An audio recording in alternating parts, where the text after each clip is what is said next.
The drill rap movement has been extremely polarizing worldwide, from government bodies taking down music videos to lyrics being used in court. Social media helping to fuel the fire, from Instagram lives of rappers smoking under ops to posting Snapchats that result in 100 shots. With so many people using rap as a way out of the hood, some would say drill rap made a lot of people's situations worse. Today we're going to keep the spotlight on Toronto as we examine the rise and fall of the drill scene and the negative effects that it has had on the Toronto scene as a whole.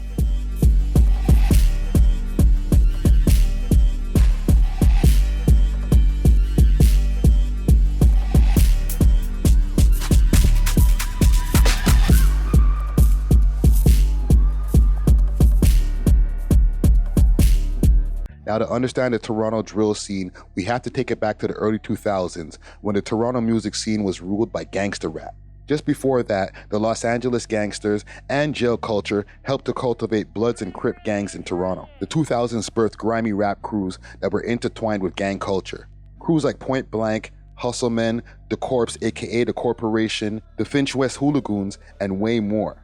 In addition to real street gangs like the Dixon Bloods, Young Buck Killers, Rexdale Crips, Jungle City Bloods, the Black Cloud and others heated up the streets, as well as producing talented rappers from these actual street gangs. To add fuel to the growing flame, the gangster rap DVD started becoming a very popular tool to push rappers' musical careers, as well as proving they're gangster by showing their neighborhoods and actual gang members in them. Let's go, right here, let it off right here. Shoot the camera, put it in the air, bust it off, shoot the camera. In America, DVDs like the Smack DVD and French Montana's Coke Boys DVD inspired our own Canadian brands like the Rap Sheet DVD, the Real Toronto, Juice DVD, and more. Those DVDs were an additional gateway into the reality of the Toronto streets. Things got so real that a multitude of rappers got arrested through their individual cases or raids based on lyrics and visuals that appeared on the DVDs or in their own music videos. Toronto rapper Sonny Clay got deported back to Jamaica after his detention in Canada for showing off an AK-47 on the Rap Sheet DVD.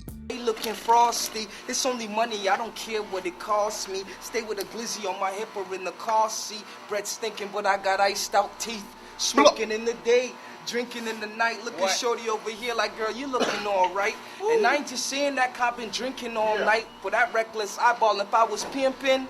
West End Toronto rapper Heartless G was given a life sentence for murder, and his lyrics were used against him in a court of law. The same went for Mount Olive rapper Jay Noble, who received a life sentence for murder, where his raps were also brought up in court. Now, the reason this time is extremely important to our drill music journey is because these rappers literally birthed the next generations of rappers that kept it realer than we'd ever expect. Right before the 2010s, one artist emerged from the Toronto rap scene that was the opposite of the super gangsters that were ruling the scene. In 2009, Drake was able to achieve something that was only done prior by rap pioneer Cardinal Official. He signed a deal with Young Money / Cash Money under Lil Wayne via J Prince Jr. and began his ascension on the world stage.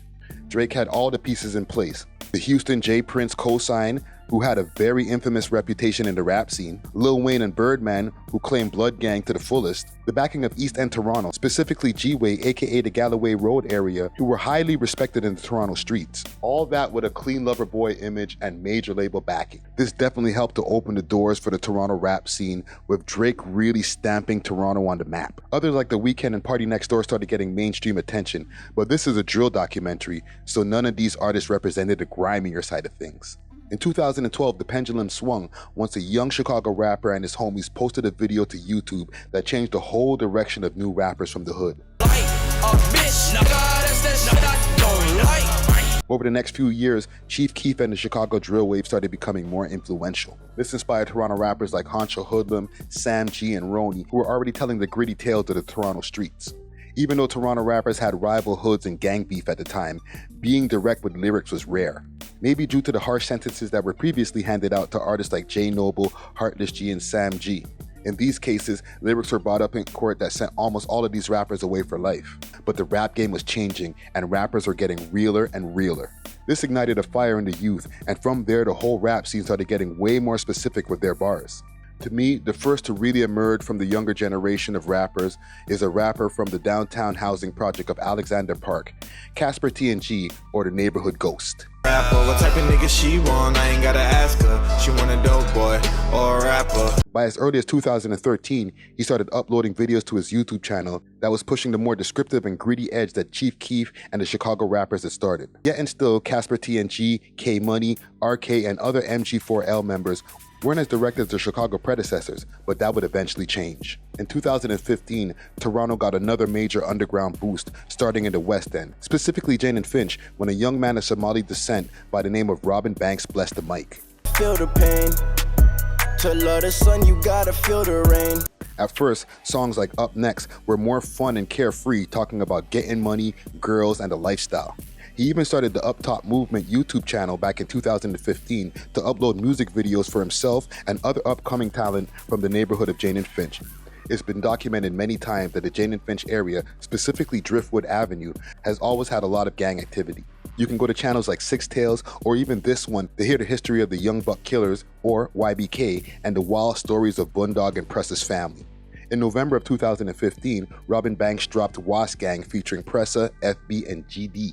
The song was an ode to their fallen friend Wasi, who was killed in a gun battle with police. This also became the name of the crew moving forward, and the song generated a crazy buzz in the city.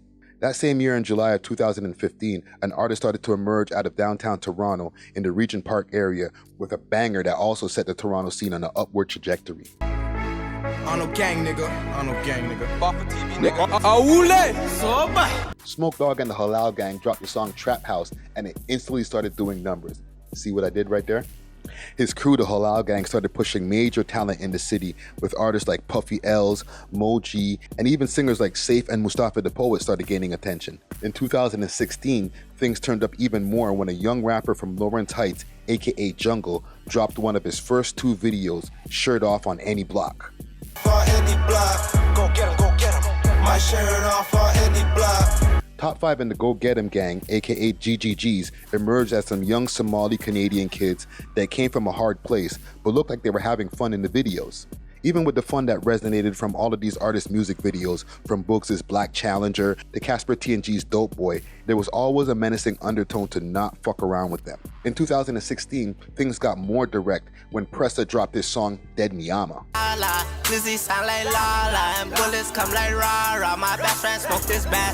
The word was a euphemism for smoking on his ops, similar to smoking on Tuka, which was earlier popularized by Chicago rappers after the murder of Shondell Gregory, aka Tuka, a 15-year-old boy. The term smoking on Tuka became very popular back in 2012. So popular that it bled into regular pop culture, and rappers like Young M.A. got checked for saying it, thinking it was just a cool catchphrase.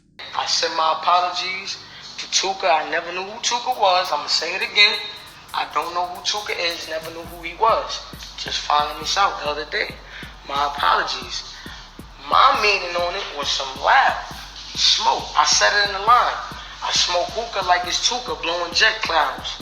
At the time Dead Miyama dropped, Uptown Jane was and is still in a bloody rivalry with an opposing hood called Rexdale. Artists like Young Dubs, Young Lava, Sizzlac, and Moolah First led the charge of Rexdale, repping the end and returning lyrical fire at the Uptop movement. The streets and the music were fully intertwined, and people were losing members on both sides due to the gun violence. In 2016, Rexdale lost some important figures like Illy and Payback, as well as Young Dubs, R.I.P. Another Rexdale legend that made a lot of noise in the Toronto scene was Sizzlac. We the realest in the 666. The Sizzlac story is one that was told many times because of how quickly his demise came.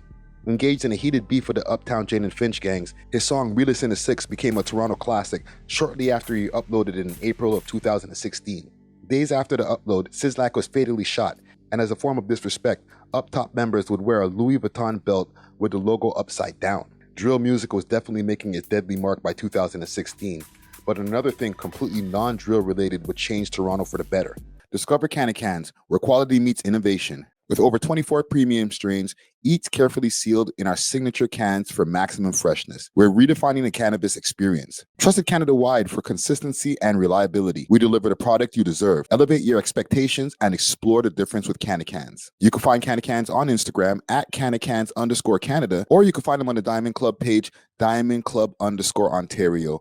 Make sure to use the code WeLoveHipHop on the way out and get yourself a little discount. Salute to the sponsors. Cheer! In April of 2016, Drake dropped the Views album, which helped to elevate his career and the Toronto scene immensely.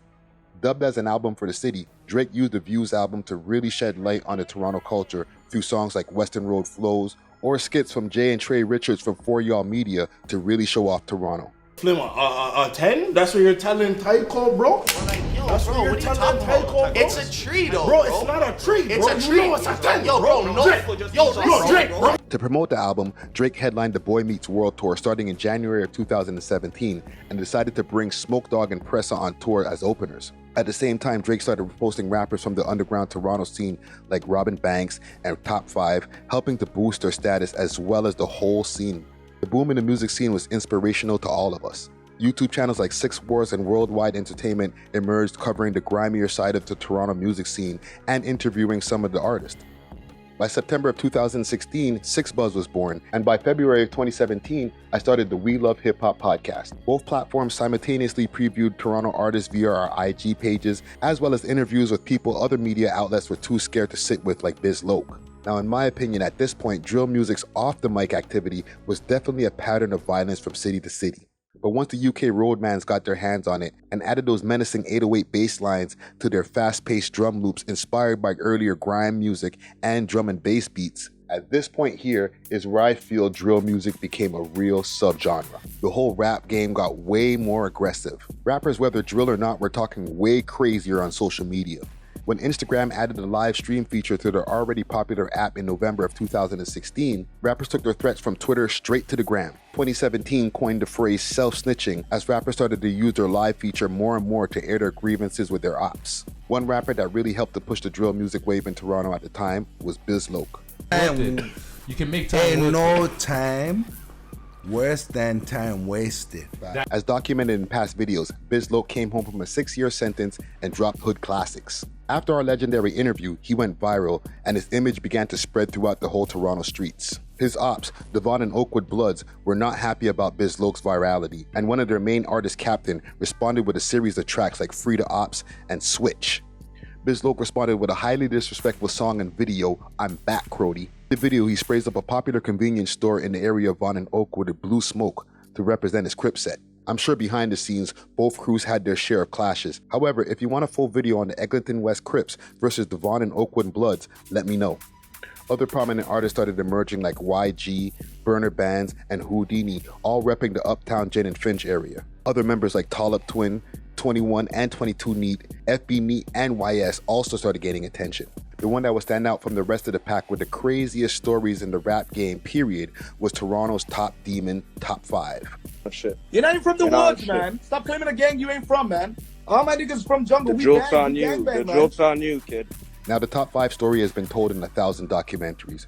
The important points are that he grew up in an area called Lawrence Heights, aka Jungle, met Drake when he was 16, and got the cosign from Drake in 2016 for the video for his track Shirt Off Shorty. That same year, he lost his older brother Saeed Ali, aka Foolish, to gun violence, and from there, along with the infamous Subway video, his demon journey began and his road to infinite virality. From 2017 to 2020, Top 5 managed to piss off rappers, fans, street niggas, and much more through his online antics. Like, what's wrong with this kid? What do you do? What do you do, Houdini? You're just a goof. You're a bitch. You're a goof. This made for a multitude of news stories that Toronto blogs like 6Buzz and 6 Wars could take advantage of to make viral posts and videos. The combination of Bizz Loc and Top 5's virality and the interest from outside of the country from places like the US and UK, Toronto was buzzing. Basically, he was up in a club, and again, niggas in clubs, we all know what happens, even in Canada. Believe me, niggatry is not immune, all right?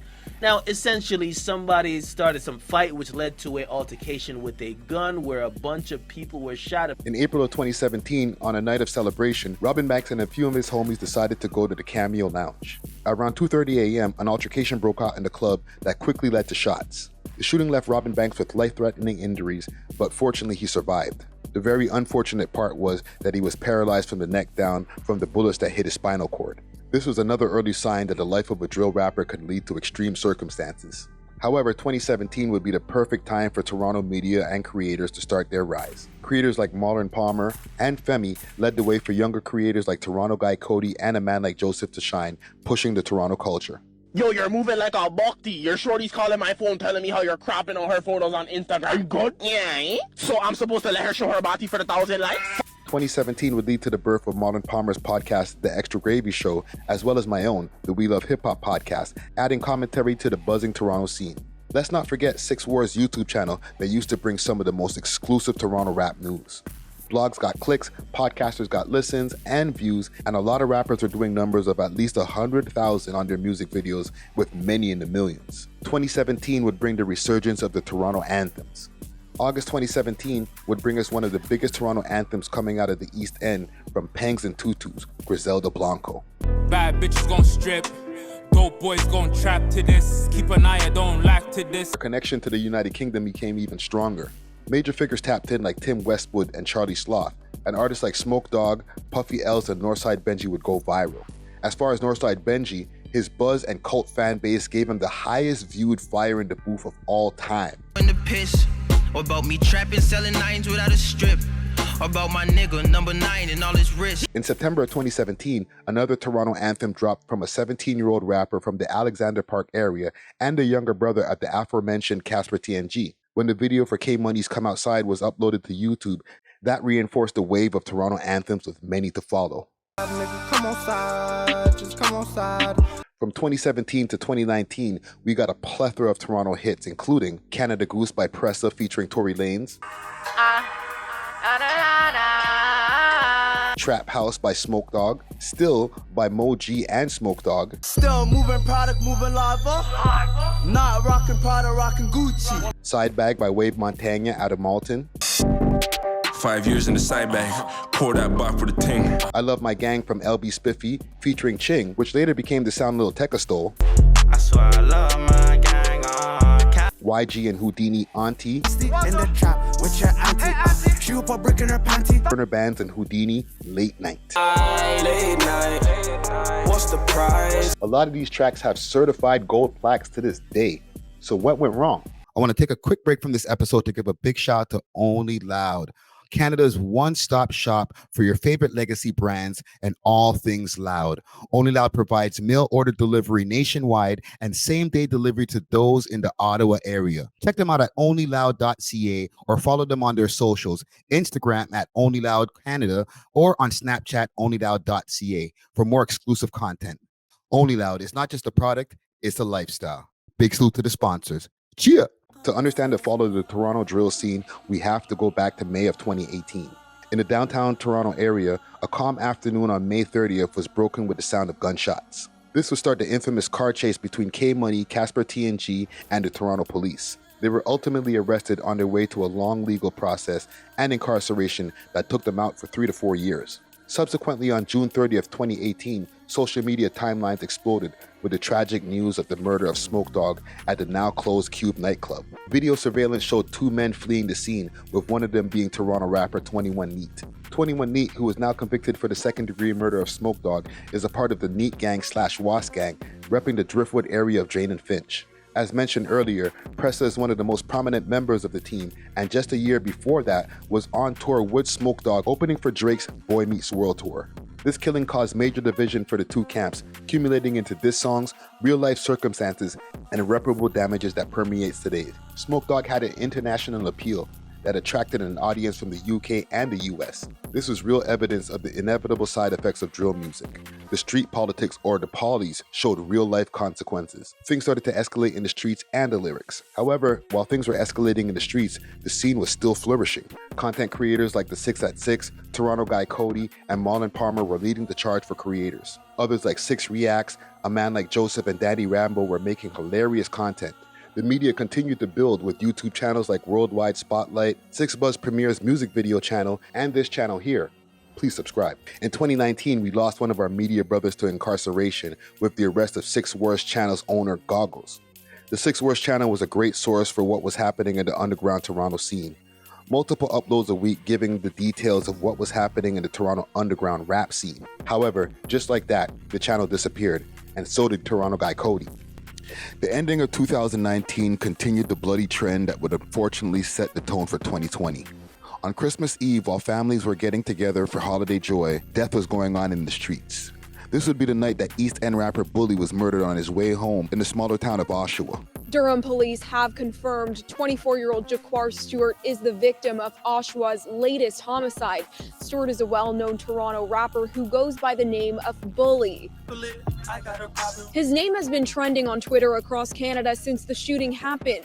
One person saying, "Bvlly was my favorite Toronto rapper. Can't believe he is dead. This is so sad." Another user says, "Bvlly, rest in peace." Bvlly was an extremely talented rapper that started gaining attention just a year before that with his song and video, No Light Bags.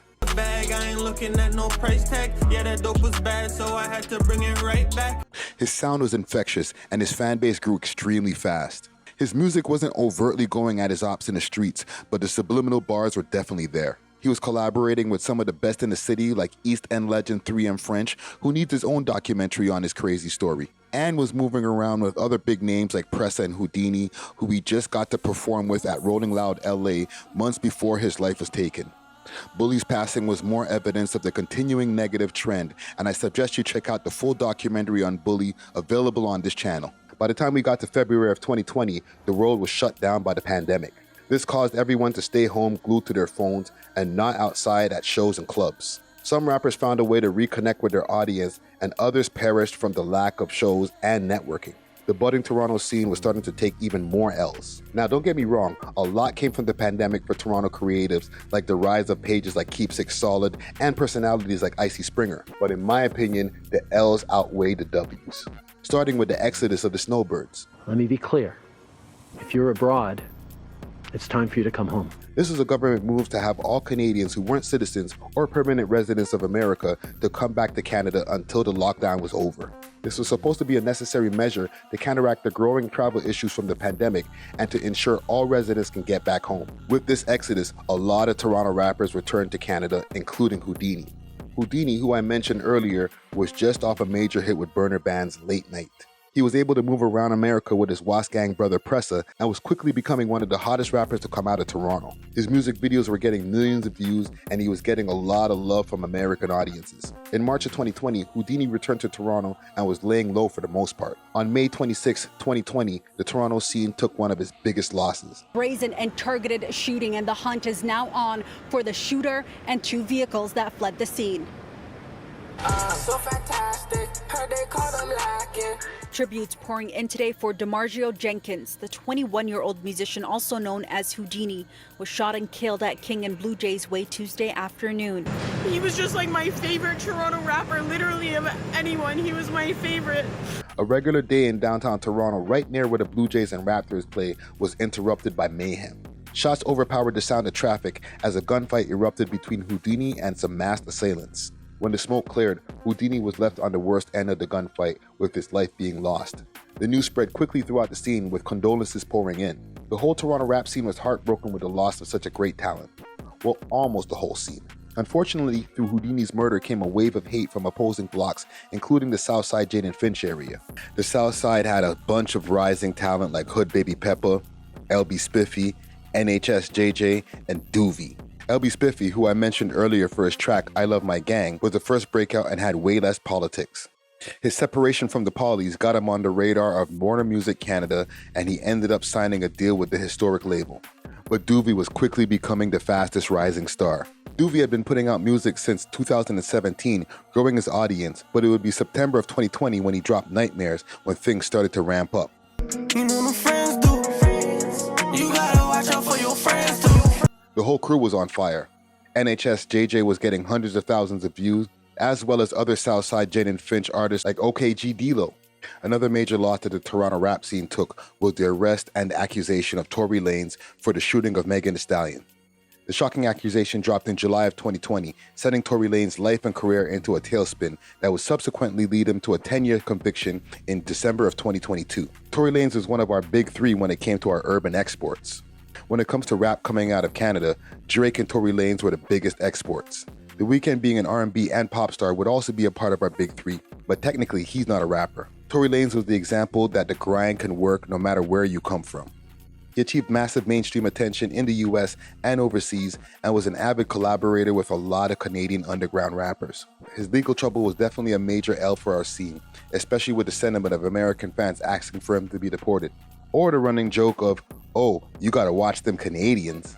The pandemic also brought together two major panels that helped the underground Toronto rap scene gain maximum attention with the DJ Akademiks Toronto Twitch streams. Who's that again? I gotta exit it. Who that? Who's that? It's only why I be on that negative shit. My nigga, I'm on whatever I'm on. Through Akademiks' relationship with 6buzz and Top 5, the Wall stream came together, filled with the regular Toronto rap drama. Toronto rappers had the chance to shine, but the stream quickly devolved into arguments between the Toronto female rapper turned OF model Chromas and Top 5. Yo, you are just salty. You got a fake clubhouse too, right? Eventually, it just became the Top 5 show with whoever had an issue with him, including Duvy. A lot of fans felt the Toronto rappers dropped the ball when it came to that opportunity. It's like the underground Toronto rappers just couldn't get it right. Their failures got more attention on the blogs than their wins. And the rappers who stayed out of the politics didn't get social media love, but love in real life and packed shows. Another prominent issue that plagued the Toronto rap scene more than ever was the lack of live shows that the street rappers got to perform. Though they had and still have a massive audience, promoters were not willing to book them for the risk that the venues might get shot up. On many occasions, Toronto street rappers will walk with firearms. Because of that, many of them have received gun charges, cutting their chances of entering into America, or sometimes worse. This brings us back to Bizz Loc. As mentioned earlier, he created a crazy buzz to the point that Toronto fans were using his look as a Halloween costume. His run at home felt way longer than it actually was, because by October of 2020, he was arrested for firearms possession, only 2.5 years after a long penitentiary bid. Toronto drill continued to take losses, with one of the biggest with the passing of NHS Jay Jay just a month later in November of 2020. Duvy and his Southside Jane Finch crew showed love for their fallen brother, but his ops were having a field day. By the beginning of 2021, we were deep in the pandemic. People were coming outside with social distancing, and hospital masks became the new fashion. It would be in January of 2021 where a video surfaced of a man running out of a black sedan, shooting at his victim and running back into the car before it sped off. This was in the Falstaff area in the west end of Toronto. The area was heavily involved in street politics, but this was an innocent victim. Hashim Omar Hashi was a young York University student studying accounting. The police investigation started, and by the end of January, they found their suspects. Photos of Top 5 started surfacing all over mainstream news, accusing him of accessory after the fact for first-degree murder. He was arrested and taken into custody and released on bail by March to stay on house arrest. By May of 2021, police upgraded Top 5's charges from accessory after the fact to first-degree murder.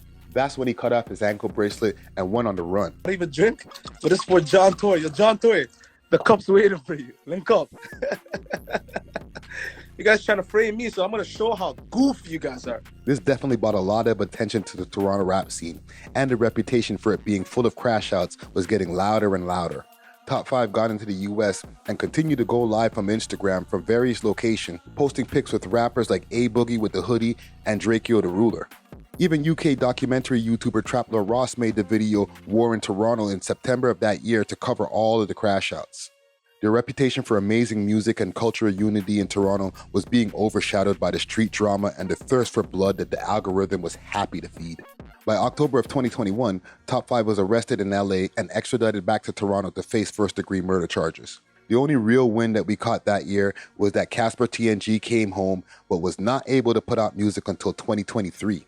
Especially after releasing a music video when he first came home that sounded like drill music to his parole officer, and his Vlad TV interview probably didn't help with Corrections Canada either. At this point, the scene had hit a low point, and the fatigue from the lockdown didn't help. However, by 2022, things started looking up again with the announcement of Rolling Loud coming to Toronto. The festival would allow Toronto artists to share the same stage and audience with major acts like Future, Nav, and Roddy Ricch. This was a legendary event with some classic performances including Pressa and the Blue Feather Records team.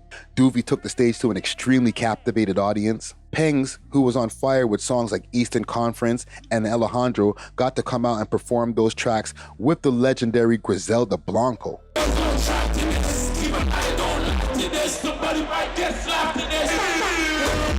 With the ups came the downs at the events though. Tun was arrested on the way to the venue, so he was not able to perform with BFR, and Toronto's self-proclaimed First Lady Chromas was booed off the stage. All you guys had to throw shit at me and you didn't even get me. You can never get me, you can never end me, bitch. Toronto's first fucking lady, stupid! Stupid!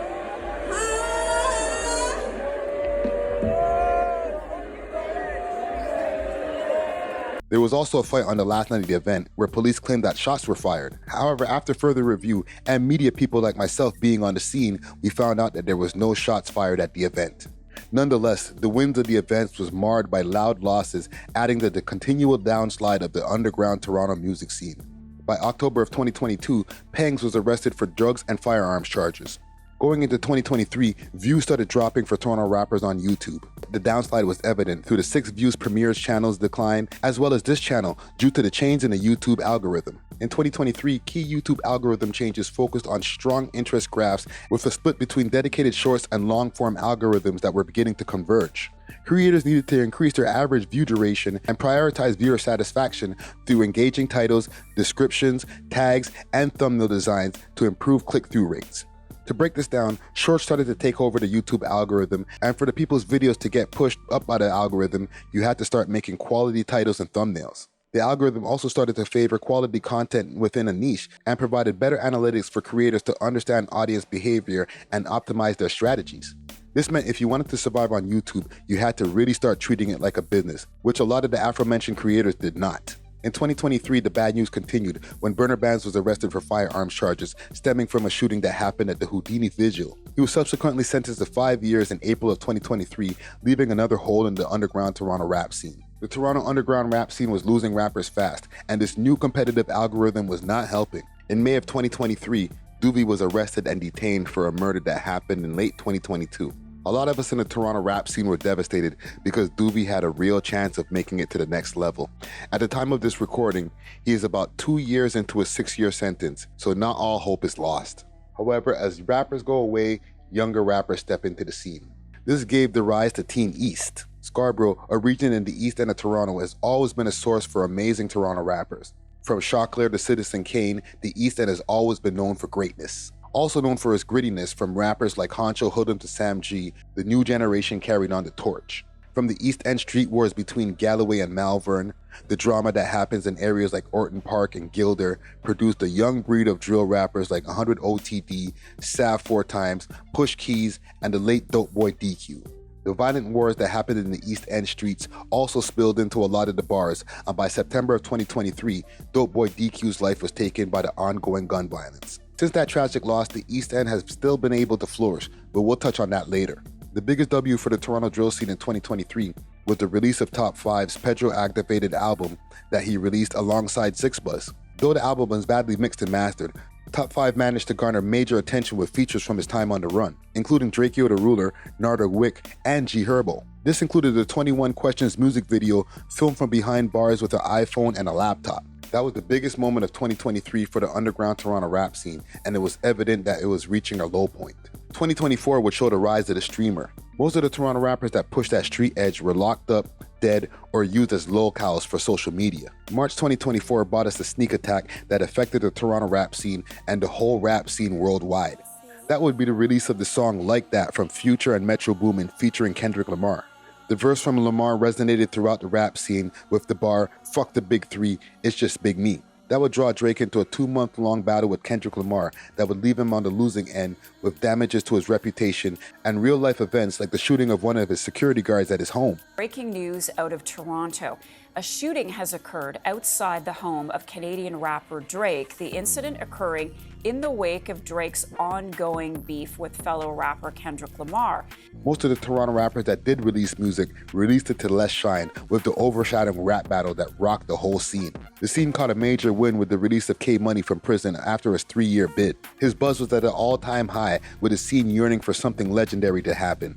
K Money delivered with the release of new solo music with his brother Casper TNG, and collaborations with Pressa and YG. The celebration was short-lived though, when 2 months later, post of alleged paperwork connected to K Money was posted on Top 5's Instagram feed.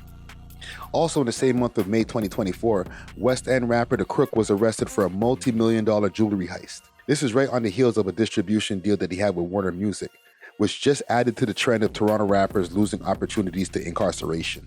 The summer of 2024 was ruled by the Kendrick and Drake beef. No Rolling Loud Festival, no OVO Fest, and the rise of Toronto Dancehall made its way with a Dagger Rhythm cypher from the Larger Than Life crew, aka LTL, was burning up the scenes. In September of 2024, Toronto Drill took what was perceived as a major win with a surprise release of Top 5 from jail. Shout out to the Toronto South Detention Center for the hospitality. Top 5's release led to a lot of mainstream attention and the attention of the whole internet, with his online antics being at 100. From threats to Kendrick Lamar to linking up with Bundog and Pressa like the drill rap super friends, Top 5 had taken over the timeline. I don't have to go over the Dubai scams with CEO Julian, Whack 100 beef, or going live with Ye and accepting a swastika chain. To the current day, Top 5 is known as Drake's shooter and the most popular and polarizing Toronto drill rapper. The problem is, at the time of recording this documentary, he hasn't dropped any music and is more known for his wild live streams than anything else. This brings us to the present day. The Toronto drill scene is a shell of what it used to be. The major players all have legal issues, deceased, or their reputations took hits that seriously affected their numbers. Most of them can't even go to America due to past or current legal issues. Even though this may seem like a somber tale of a fallen scene, there is hope. Sav 4 Times has been able to break the stereotypes of the past drill rappers so far. He's been accumulating a cult fan base and has been able to travel to America to do the on-the-radar freestyles and a no-jumper interview. Dumb shit. So like, and robberies, there's fucking little shit I was doing on camera that came back to bite me in my ass. Like, it was just like, dumb shit. Amazing talents like Havaya Mighty, Toby, Ason Eastwood, and Rash Freshco are still rising and attracting fans off of pure talent, not antics, and they're winning. You might not see them in the blogs for their personal or legal issues, but they're winning in real life. Most of these rappers come from the same neighborhood as all the drill rappers named in this story, just made different choices. The drill scene worldwide has taken a dip in attention due to all the same reasons I detailed in this story, just with different names. However, with the Toronto rap scene that has always had a struggle to get to the world stage, did the drill subgenre leave irreparable damages to Toronto's image as a whole?